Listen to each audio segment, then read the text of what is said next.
notre premier invité, nous allons parler de la province du Lualaba, une province minière, une province appelée à éclore, une province appelée à jouer l'influence positive sur l'ensemble des provinces, non seulement du Grand Katanga, mais aussi de la RDC.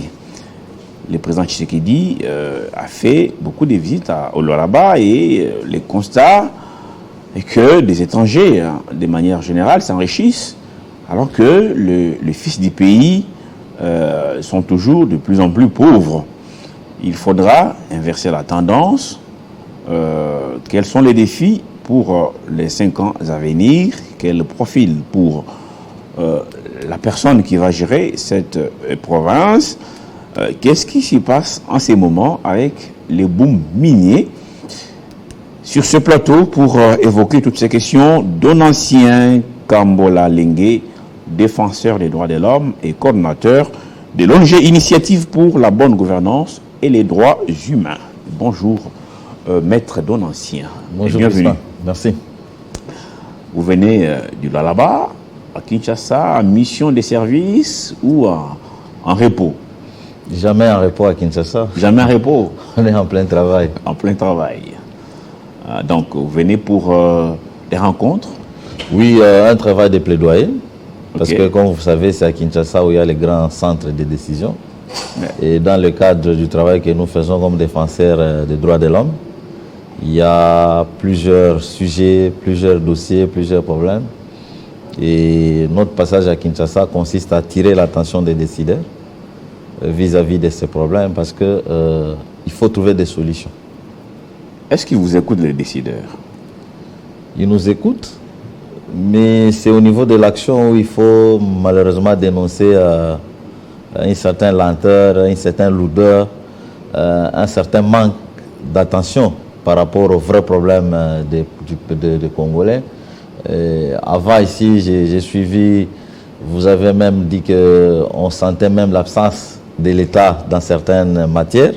Effectivement, dans les domaines des droits de l'homme, dans les secteurs des mines où nous travaillons, il y a lieu ici de profiter de votre micro pour dénoncer l'absence de l'autorité de l'État dans les secteurs. Les populations qui vivent autour des activités minières sont laissées ou abandonnées à leur triste sort. L'État congolais, à travers ses agences au niveau provincial comme au niveau national, est caractérisé par l'inaction.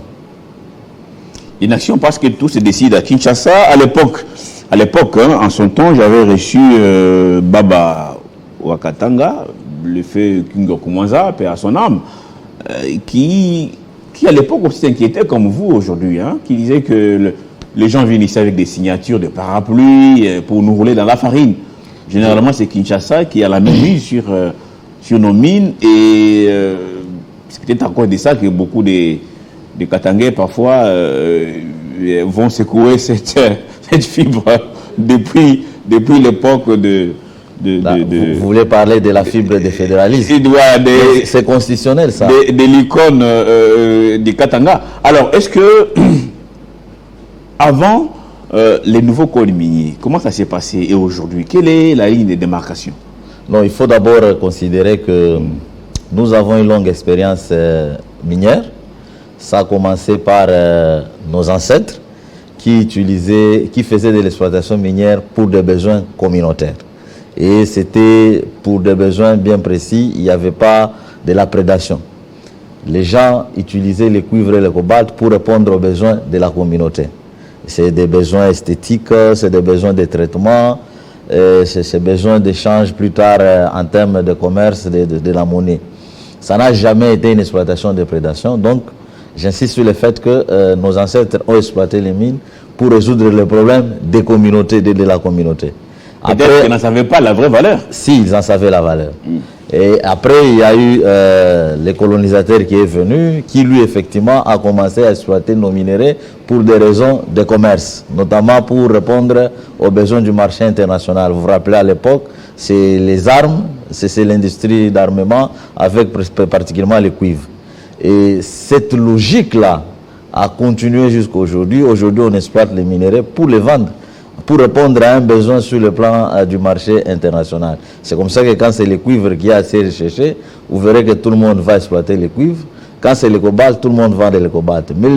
Et ça continue à l'époque de Mobutu. Nous avons exploité nos minéraux sans définir quelle était notre vision. Quand vous lisez nos lois, notamment la Constitution, on va vous dire que les mines sont une richesse nationale. Mais comment on profite de cette exploitation-là? Nous avons, l'État congolais a préféré libérer les marchés. C'est-à-dire, on a ouvert les marchés du secteur minier à d'autres investisseurs, notamment les multinationales, qui sont des Chinois, des Américains, des Européens. Tout le monde est là dans les secteurs miniers. Mais l'État congolais, son rôle, c'est le rôle des régulateurs. Mais comment on régule? Parce que, évidemment, les profits que nous tirons des mines, ce sont les impôts, ce sont les taxes, ce sont les redevances. Et dont les revenus devaient effectivement contribuer au développement d'abord local et puis au développement national. Parce que vous n'allez pas parler du développement national sans prendre en compte le développement des populations qui vivent autour de cette exploitation-là. Et malheureusement, c'est ce qui se passe. En 2002, l'État congolais a mis en place un nouveau cadre légal ou juridique qui a permis plutôt la création de plusieurs entreprises minières, qui a permis qu'on puisse doubler qu'on puisse maximiser la production, parce que quand vous prenez la production du cuivre et du cobalt, vous allez voir que on a excellé, on a maximisé, on a créé des entreprises minières. Mais ce qu'on n'a pas su créer, c'est effectivement on n'a pas su impulser un train de vie plus ou moins, je voudrais dire, un bien-être. On n'a pas su imposer un bien-être collectif, que ce soit au niveau local, que ce soit au niveau national. Le conseil malheureux a été même fait par le chef de l'État lui-même. Tout le monde. C'est-à-dire que c'est visible que nous sommes dans... vous trouvez que les étrangers sont mieux là-bas, les autres, la population locale. Je voudrais parachever. Oui, allez-y. Ça signifie que nous sommes dans un pays où tout le monde se plaint. Apparemment, tout le monde est de bonne foi, parce qu'on fait les mêmes constats que la population. On parle comme la population qui se plaint. Alors, mais qui doit résoudre le problème? Maintenant, vous êtes là maintenant. Qu'est-ce que vous proposez? Qu'est-ce qui doit être fait, en fait, pour que finalement, cela profite d'abord à la population locale avant d'impacter le reste du territoire national? Nous, les ONG, la population, nous avons encore le droit de nous plaindre parce qu'on n'a pas le pouvoir. Ceux qui ont le pouvoir, malheureusement, comme les chefs de l'État, comme les ministres, les députés, consorts, ne devaient pas se plaindre comme nous. Parce que le chef de l'État, par exemple, chaque fois qu'il est passé là-bas, il est revenu sur le même constat. Mais après son passage, qu'est-ce qui change? Rien. On délocalise les gens, comme on l'a toujours fait. L'argent du secteur minier est détourné, comme on l'a toujours fait. Je voulais dire ici, déjà à l'époque de Kabila, quand il avait instauré cette histoire de conférences minières, c'était pour faire un état des lieux à chaque... C'était une occasion de faire l'état des lieux. Après son départ, c'est vrai, il a laissé un code minier modifié. Mais qui assure l'application de ces codes miniers sur le terrain? Que ce soit au niveau national, vous avez tout un ministère national des mines avec beaucoup de services. Je vous dis qu'au mois de septembre, nous publié un rapport qui a démontré qu'il y a un sérieux problème de violation des droits de l'homme, notamment les expulsions forcées dans les lois là-bas.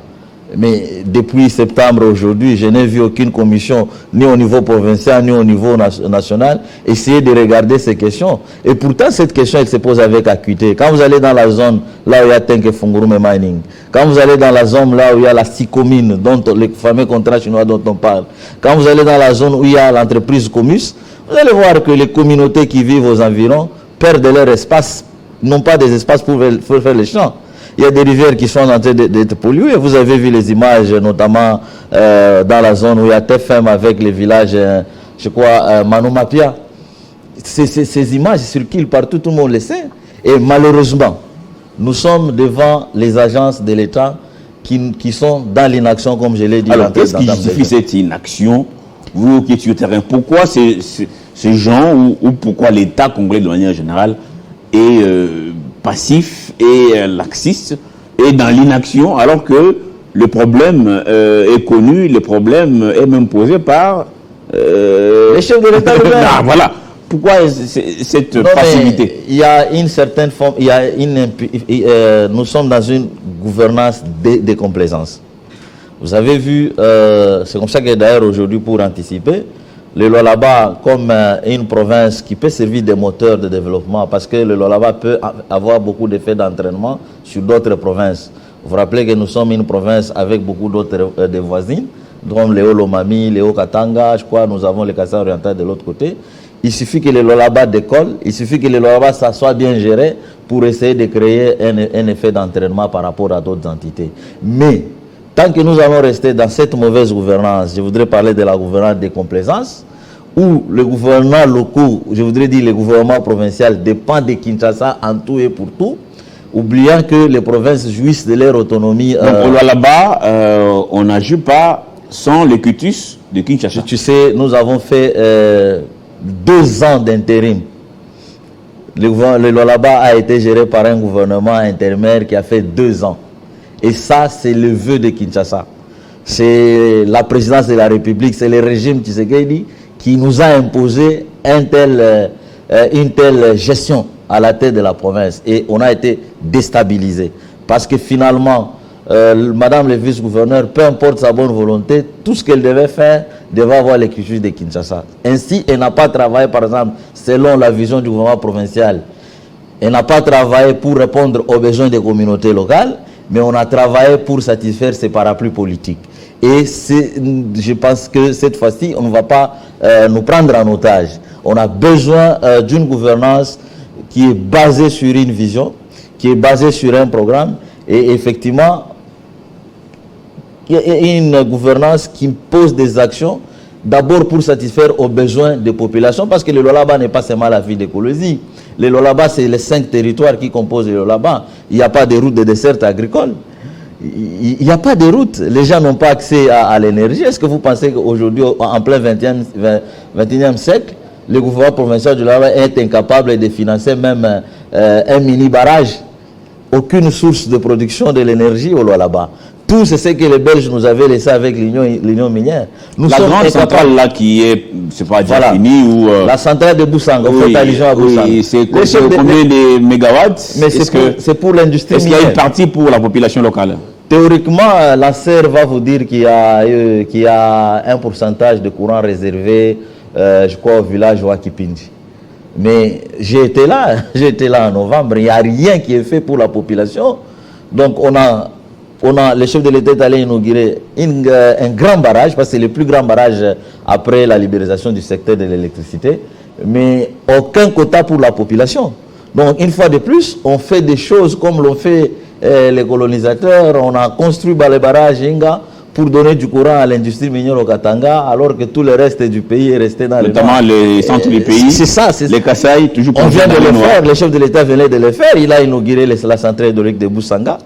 Et Boussanga, c'est le courant pour la Sicomine, c'est le courant pour d'autres entreprises chinoises comme Comus, alors que la population au centre à Kolosi n'a pas de courant, alors que la deuxième ville de Lualaba, qui est la ville de Kassaji, est dans le noir, ça fait 3 ans. Et le gouvernement provincial est incapable de financer ne serait-ce qu'un projet hydroélectrique pour électrifier ces zones-là. Et pourtant, de l'autre côté, j'ai l'impression que finalement, dans ces pays, ceux qui gouvernent, en fait, ça n'a pas commencé aujourd'hui, c'est depuis Mobutu, vous le dites bien. Mais il faut que ça change. On les pieds et les mains liés. La province du Kassai oriental a connu la même chose avec les diamants à l'époque. C'est plusieurs milliers de carats de diamants extraits dans les sous-sols du Kassai oriental, avec un polygone qui s'étend sur plusieurs hectares. Mais aujourd'hui, les tissus économiques fait pleurer au niveau du Kassai. Est-ce qu'on se rend compte que dans les grands Katanga, par exemple, notamment le là-bas, que tous ces minéraux sont épuisables et que est-ce que vous avez le suivi sur les fonds miniers, les fonds, on appelle ça comment, fonds miniers pour les générations futures. Comment c'est géré? Qu'est-ce que ça apporte? Est-ce qu'il y a des suivis? Le suivi, il existe. Mais d'abord, je reviens sur ce que vous dites là. Le peuple Lualabé, les Katanga en général, est conscient du caractère épuisable des minéraux du sous-sol. C'est comme ça que vous avez dit que les frustrés ou les mécontents du système centralisé, du pouvoir centralisé, veulent effectivement recourir au fédéralisme. Parce qu'on se pose la question, quelle est la vision du pouvoir de Kinshasa sur nos minéraux? Effectivement, l'exemple de Mbujimaï, c'est un exemple assez éloquent. Parce que pendant longtemps, on a parlé du diamant de Mbujimaï et aujourd'hui... Et les gens à Kinshasa faisaient des prières c'est de la misère. Pour être mutés en Mbujimaï. Comme aujourd'hui, parce que vous y allez, vous travaillez, vous êtes dans la police, l'armée, la NER, vous êtes déjà quelque part. 3 mois après, vous construisez un immeuble à Kinshasa. Non, mais à l'époque, c'était comme ça. C'est ce qui se passe là-bas. Oui. Et aujourd'hui, le secteur minier artisanal est pris en otage par les politiciens et leurs familles. Parce que vous avez même lu des PES qu'il y a des coopératives là-bas. Et ce qui est anormal, parce qu'un parti politique, en principe, ne devait pas se lancer dans les activités minières. Vous pouvez avoir moins de champs.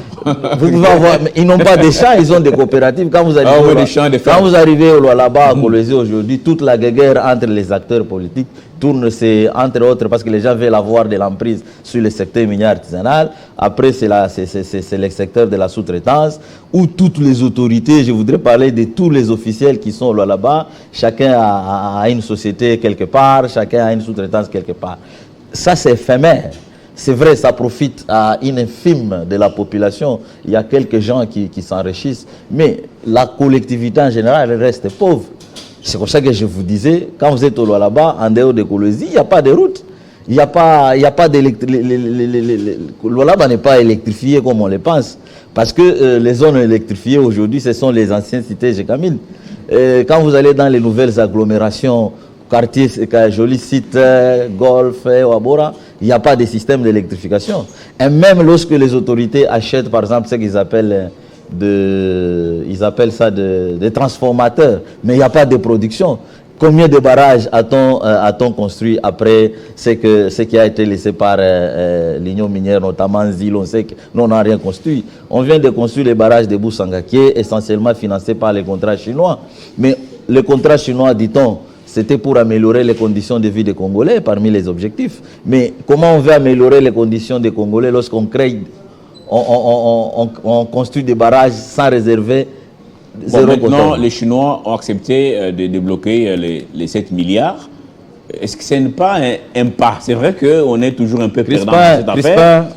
Avec les 7 milliards qui arrivent, est-ce que ce n'est pas un pas? Mais comment c'est géré? Malgré notre, en tout cas, disons-le, notre faiblesse, parce que tous ces contrats, nous les signons en état de faiblesse.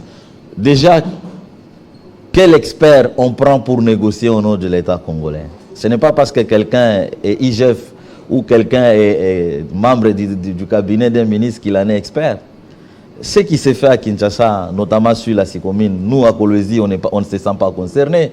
Je voudrais bien qu'on me dise, dans les 7 milliards qu'on va, soi-disant, tirer du contrat chinois, quel est le plan de développement pour la vie de Kolwezi, pour les Lolaba en général? Mais allez poser la question peut-être à ceux qui ont signé ces Non, mais ces je n'ai pas besoin d'aller... Vous avez accès au contenu? Je n'ai pas besoin d'aller poser des questions aux gens parce qu'aujourd'hui, à travers l'ITE, on devait avoir normalement toutes les informations en rapport avec les secteurs miniers.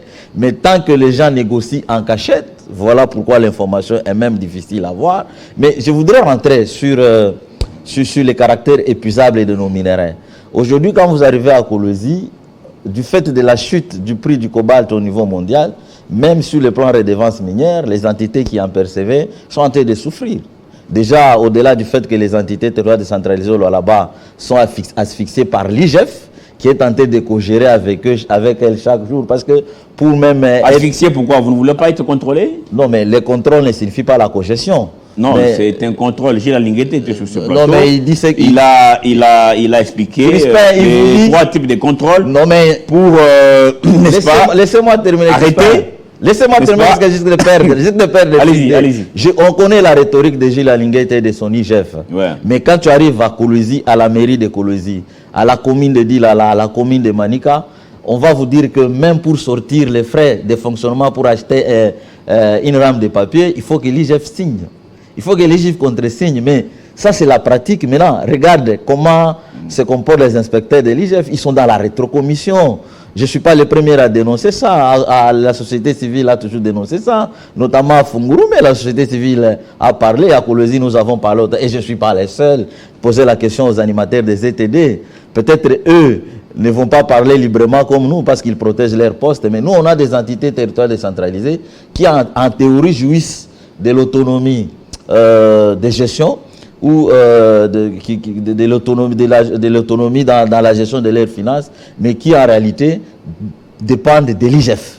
Aujourd'hui, les inspecteurs de l'IGF sont seulement au Ganga-Tanga ou ils sont aussi au Sankourou, dans les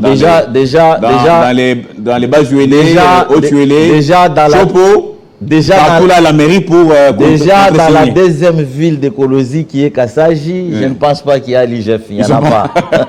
Et la conséquence d'être sur le terrain, c'est laquelle? Par exemple, la commune de Dilala a initié un certain nombre de projets de routes. Des routes pas asphaltées, mais des routes en terre battue, ce qui est déjà bon pour la population qui n'a pas de routes. Mais tous ces projets sont bloqués parce que l'IGF n'a pas financé. Pendant la période des élections ici, ces entités-là étaient presque fermées parce que les inspecteurs sont rentrés tous à Kinshasa. Moi, je sais de quoi je parle. Et la mairie de Colosie a des dettes qu'elle ne sait pas honorer au motif que l'IGF n'a pas encore autorisé. Je parle juste de la mairie de Colosie, mais suivez aussi les secteurs de l'huile ou le secteur de l'Oufoupa. Il y a beaucoup d'entrepreneurs qui sont bloqués, leurs factures sont bloquées à cause de la présence de l'IGF qui cogère avec les ETD. Et sur le plan gestion, on n'a implanté aucune bonne pratique parce que ces entités-là, par exemple sur le plan de la transparence, vous avez des difficultés à suivre les entrées en termes de recettes, mais vous avez du mal à suivre les dépenses. Il n'y a aucun mécanisme de transparence qui a été mis en place par l'IGF. Et qui suit les autorités traditionnelles aussi qui ont droit à leur part des gâteaux dans cette redevance? Les autorités traditionnelles ont quel droit? Il ne faut pas qu'on leur prête des intentions. Les redevances minières sont perçues par les entités territoriales décentralisées, que sont les secteurs, les communes et la mairie. Et la province, d'une manière, la province a 25%, mais Kinshasa a 50% de la redevance minière. Ça, on n'en parle pas souvent, mes frères. Le gouvernement central perçoit 50% de la redevance minière pour toute l'étendue du pays. Qu'est-ce qu'on en fait? J'ai circulé la ville de Kinshasa ici. Je crois l'avenue Nyangwela à côté de Willery. C'est un fleuve qui vient de s'installer. Pas que Nyangwe, l'avenue Kabinda. C'est un fleuve. On est à Kinshasa. L'avenue. On est au centre des sièges. Kabambar est impraticable. Parce que toutes les voies de l'État est à Kinshasa. Le Premier ministre est à Kinshasa. Toutes les voies secondaires sont délabrées. Les ministres, comment on l'appelle, des travaux publics et consorts, il est à Kinshasa. Si c'est à Kinshasa, ce que je vois à Kinshasa, c'est ça l'image du pays. Et vous venez donc, nous revenons sur ce que nous sommes en train de dire. Le gouvernement provincial, en fait, la personne qui doit gérer la province du Lualaba, ça doit être une personne autonome. Une personne qui a une vision pour le développement du Lualaba. C'est-à-dire que Kinshasa doit laisser... C'est la loi. La personne qui gère cette province doit la laisser main libre. C'est la loi. Pour pouvoir orienter sa politique. Et amener la province quelque part. Mais il n'y a pas que là-bas, vous allez voir que... Mais c'est toutes les provinces. Par exemple, la province du Kasaï oriental ou d'autres provinces aussi, les Sankourou et autres, il y a eu des gouverneurs comme ça imposés par Kinshasa qui n'ont pas su travailler. Et malheureusement, cette politique n'a pas commencé aujourd'hui. Et malheureusement, je suis désolé de constater que les politiciens en général et ceux qui viennent des provinces, pour présenter leur candidature comme gouverneur, viennent chercher la bénédiction à Kinshasa. Et les gens n'ont pas compris que nous sommes dans un régime déjà décentralisé, où en réalité, il y a 3 degrés de pouvoir. Vous avez le pouvoir de Kinshasa avec ses compétences, ses attributions bien connues. Vous avez les gouvernements au niveau provincial avec leurs attributions bien connues. Au niveau décentralisé avec les attributions bien connues. C'est comme ça que je considère pour ma part que le meilleur candidat gouverneur au Lualaba doit être quelqu'un d'abord qui comprend c'est quoi la décentralisation. Quelqu'un qui doit avoir une vision pour le développement, parce que nous sommes une province minière. C'est vrai, aujourd'hui, Madame Masuka, par exemple, dit que, j'ai suivi une publicité ici chez vous, où on dit qu'on va faire de l'agriculture et du tourisme, les secteurs porteurs après mine. Mais quel est le programme agricole de la province du Lualaba? Où sont les terres arables au Lualaba? Parce qu'aux environs de Colosie, tout est carré minier. Les pauvres populations qui vivent aux environs des entreprises n'ont même pas d'espace pour faire les champs. On est tenté de les délocaliser. À Tchaboula, par exemple, on est tenté de délocaliser la population. Le gouverneur est incapable de disponibiliser les terres de remplacement. Parce que la loi dit, quand quelqu'un perd une terre ou une maison dans le cas de la délocalisation, il est compensé par de nouvelles terres. Et c'est l'autorité provinciale qui doit disponibiliser les nouvelles terres. Mais ça fait autant d'années au Lualaba, les gens sont en train de délocaliser, les gens sont en train de perdre leurs champs, moyennant des indemnités infimes. Mais Mme Achouka est incapable de disponibiliser de nouvelles terres pour ces cultivateurs-là. Mais j'entends ici dire, on va faire de l'agriculture un secteur porteur après le secteur minier. Avec quel programme, avec quel Donc vision? c'est un slogan. Ce sont des slogans. Et ces slogans, malheureusement, caractérisent la gestion de ma province. On a beaucoup plus mis en œuvre des projets de visibilité, des projets cosmétiques comme on les appelle, mais il n'y a aucun projet pour répondre aux besoins de la population. J'étais en train de vous dire qu'au là-bas, il n'y a pas de route de dessert agricole. J'aurais bien voulu que, quand vous recevez tous ces communicateurs qui viennent de chez nous, qu'ils vous disent combien de kilomètres de routes de dessertes agricoles ont été réalisés par le gouvernement provincial. Mais dans le secteur minier artisanal, par exemple, parce que c'est un secteur qui occupe une grande partie des Congolais, quelles sont les réformes qui ont été engagées? Il n'y a toujours pas de zone d'exploitation minière artisanale là-bas. Et vous avez suivi les conflits entre la population qualifiée entre guillemets d'exploitants miniers artisanaux à Fungurume et Tenke Fungurume, parce que tout simplement que l'entreprise a décidé de fermer sa concession. Parce que quand vous êtes à Tenke Fungurume, il y a une forme d'exploitation minière artisanale qui se développe, mais en réalité, c'est l'appauvrissement de la population. Le gouvernement provincial a mis des barrières, il y a partout des barrières, il y a beaucoup de services. Mais qui est dans l'artisanat minier là-bas? Je voudrais parler ici des familles biologiques de nos dirigeants. Vous allez apprendre là-bas que telle coopérative est chapeautée par les cousins de tel. La famille Tshisekedi est assez présente dans le secteur minier artisanal. La famille Masuka, n'en parlons pas. C'est comme ça que les revenus de l'exploitation minière artisanale ne sont même pas tracés. Ces revenus profitent à 3-4 familles et non aux Congolais. Et pourtant, si on réforme ces secteurs-là, si on pose des actes de réforme, ça va profiter davantage à tout le monde. Le centre de négoce qui a été inauguré par le chef de l'État avant sa campagne, vous savez qu'aujourd'hui, là, ça moisit ces centres-là. Ce centre est inopérationnel. Ça ne fonctionne pas pourquoi? Mais ça ne fonctionne pas. Ça va être ravitaillé par quoi et par qui? Il y a des dépôts d'achat de minéraux, du cuivre et du cobalt partout à Kolwezi, y compris dans les zones résidentielles. Ces dépôts-là fonctionnent... Alors, le tableau est assez sombre. C'est que peint par vous-même, vous qui êtes dans la société civile, vous êtes en contact avec cette population jour après jour.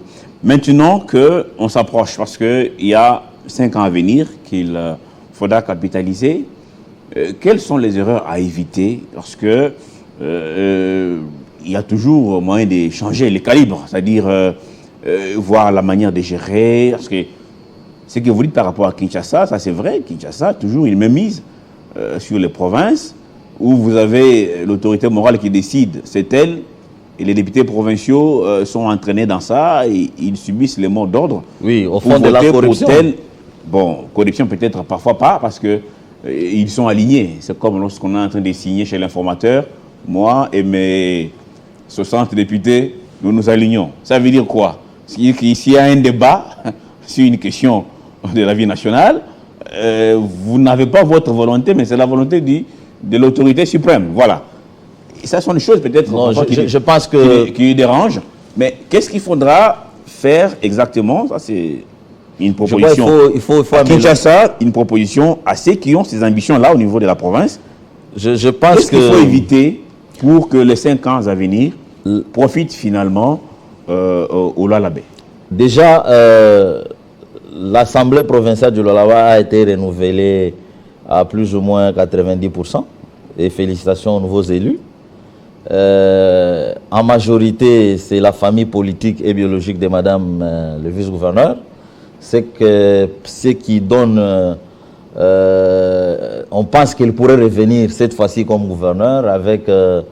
je lui souhaite, elle ou quelqu'un d'autre qui va passer gouverneur, d'avoir une vision. D'avoir un programme de développement de la province du Lualaba et non de la ville de Kolwezi. Aux députés provinciaux, il faut remettre les contrôles parlementaires. Déjà, il faut réduire l'influence de l'IGF dans les Lualaba. Est-ce que les députés ont le pouvoir de réduire l'influence de l'IGF alors que l'IGF dépend directement du chef de l'État. Je pourrais terminer. Oui, mais non, je vous aide. Non, mais je vais réagir à ça. Allez-y. Le contrôle parlementaire vis-à-vis de l'action du gouvernement, c'est ça l'idéal. Alors que le contrôle de l'IGF devait être un contrôle circonstanciel. L'IGF ne devait pas être permanente au Lualaba. Parce qu'aujourd'hui, la mauvaise gestion des revenus du Lualaba est de la responsabilité non seulement des animateurs de la province, mais aussi de l'IGF, qui co-gère avec les ETD. Aujourd'hui, on ne sent pas les retombées de la redevance minière et les animateurs des ETD disent « nous sommes bloqués par l'IGF » et c'est vrai. Voilà pourquoi je considère pour ma part qu'il faut restaurer le contrôle parlementaire et les parlementaires, quel que soit leur lien biologique ou politique avec l'exécutif, mais il faut travailler pour la population. Parce que la leçon à tirer, c'est que ceux qui ont été dans la complaisance n'ont pas été élus, quelle que soit la fraude. Ils déjà n'ont pas été élus. Donc la population vous regarde. Il faut réduire l'impunité. Et l'impunité, par exemple, ceux qui sont dans les conflits d'intérêts. Comment le gouvernement provincial, les acteurs du gouvernement provincial sont dans les conflits d'intérêts. Toutes les routes qui sont réalisées là-bas, dans la plupart des cas, les meilleures routes ont un lien direct avec les animateurs. C'est comme ça que quand vous arrivez à Kolwezi, la meilleure route, c'est celle qui passe par la résidence privée de Madame le vice-gouverneur. Alors qu'en réalité, ailleurs, il n'y a pas de route. Ce genre de pratiques, on devait les dénoncer, pas seulement nous, la société civile, mais surtout les députés provinciaux. Et enfin, je voudrais terminer, mais sinon les pistes de réflexion sont nombreuses, il nous faut prioriser nos besoins. Aujourd'hui, je pense que la priorité, c'est d'aller vers les secteurs énergétiques. On doit électrifier les Lualaba, et je parle du Lualaba, y compris dans les plus fonds, le fond du Lualaba. On doit électrifier les villes, les territoires, les cités du Lualaba, parce que nous savons tous que l'accès à l'électricité produit autant d'effets d'entraînement sur le plan économique et commercial. Mais entre-temps, il faut financer effectivement les programmes agricoles. Il faut arrêter les discours du genre, les tourismes, parce qu'aujourd'hui, quand vous prenez le ministre provincial du Lualaba, vous lui posez combien de sites touristiques du Lualaba ont été aménagés pendant son mandat, il va vous citer les cimetières du soldat inconnu.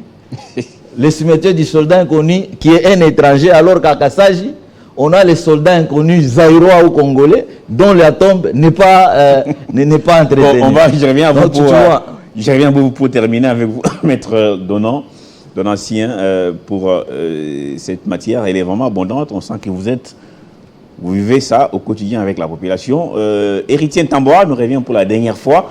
C'est la dernière livraison de la Minute Info. Héritier, à vous l'antenne. Merci beaucoup, Crispin. Mesdames, Messieurs, je vous retrouve pour la Minute Information. Bienvenue.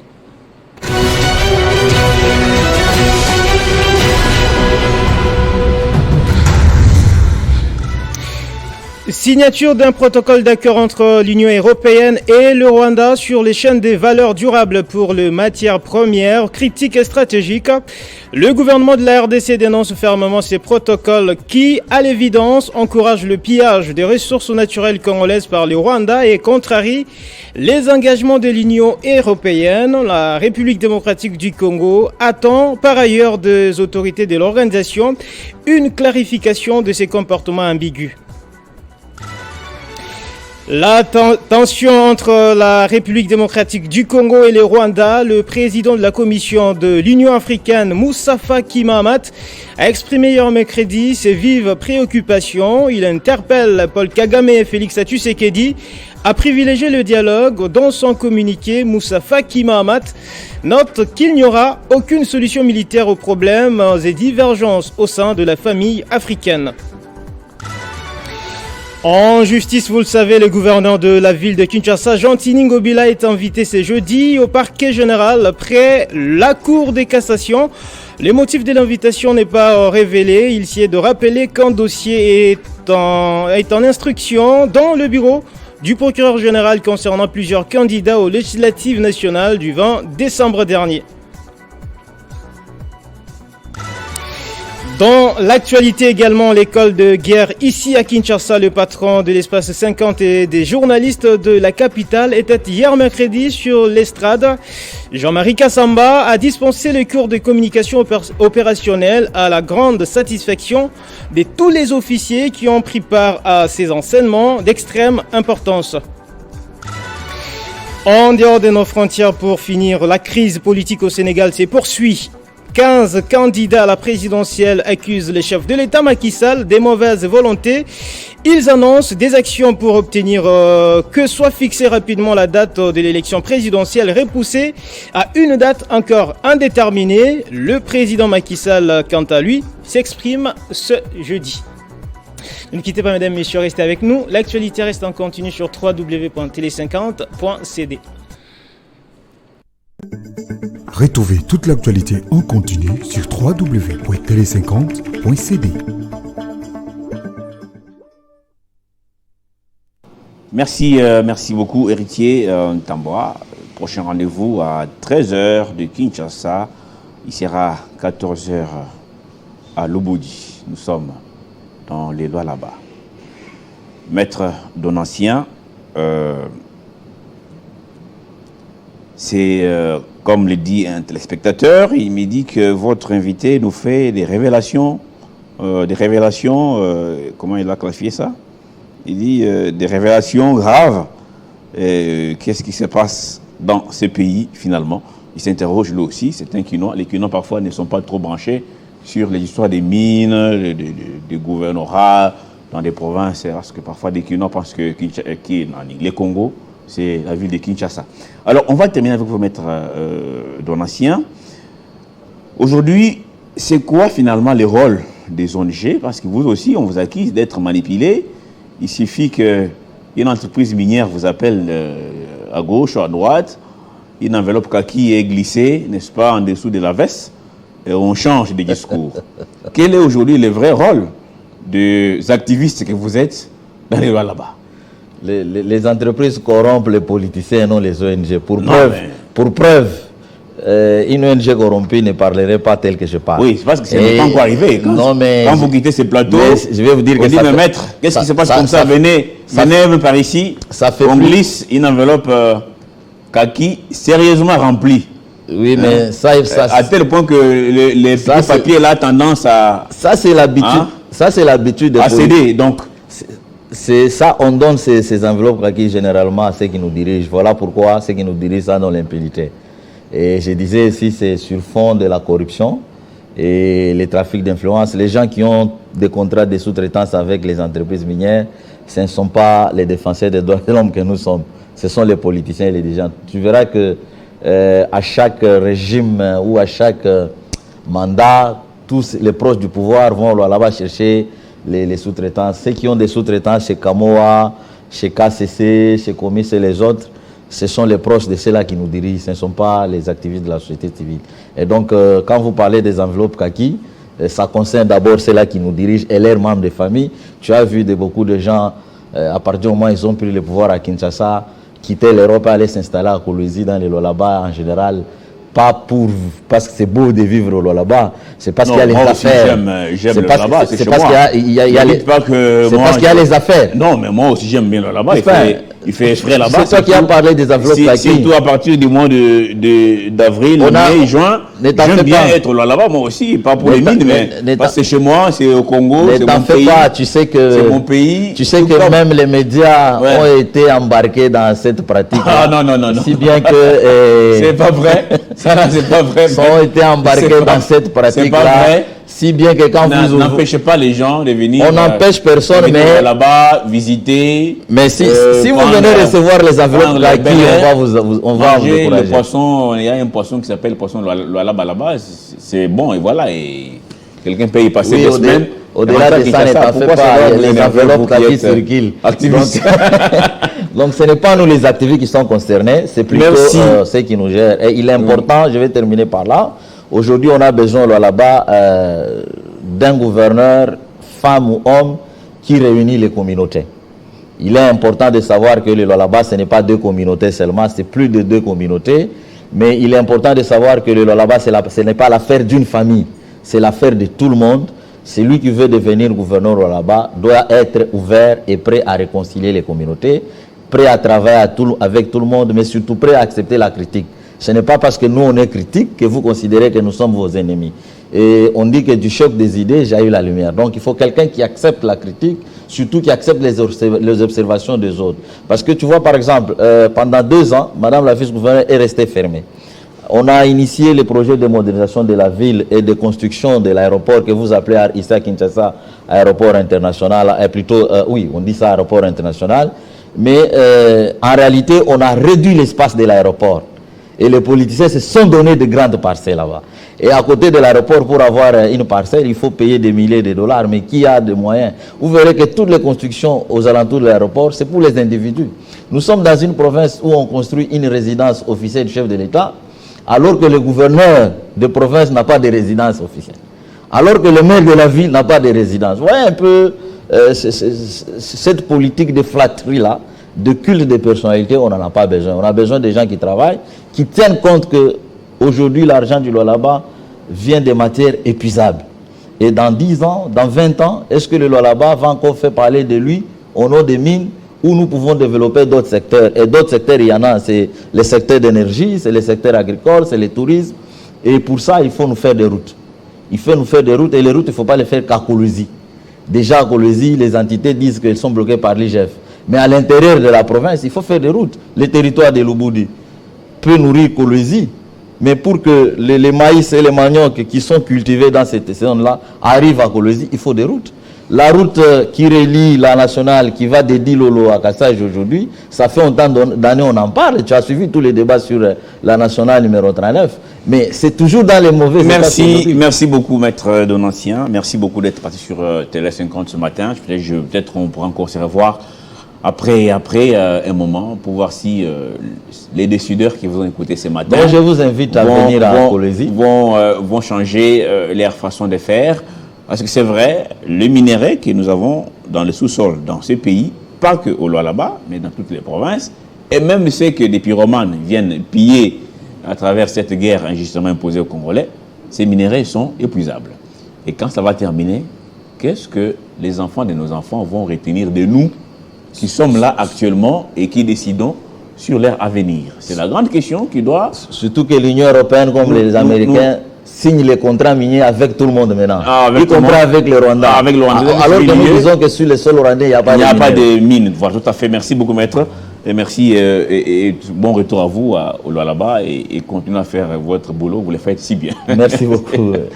Nous recevons un jeune qui était à Addis Abeba alors qu'on tue au Congo. Ces jeunes ont été expulsés par le protocole parce qu'ils bandissaient des messages de génocide. A tout de suite.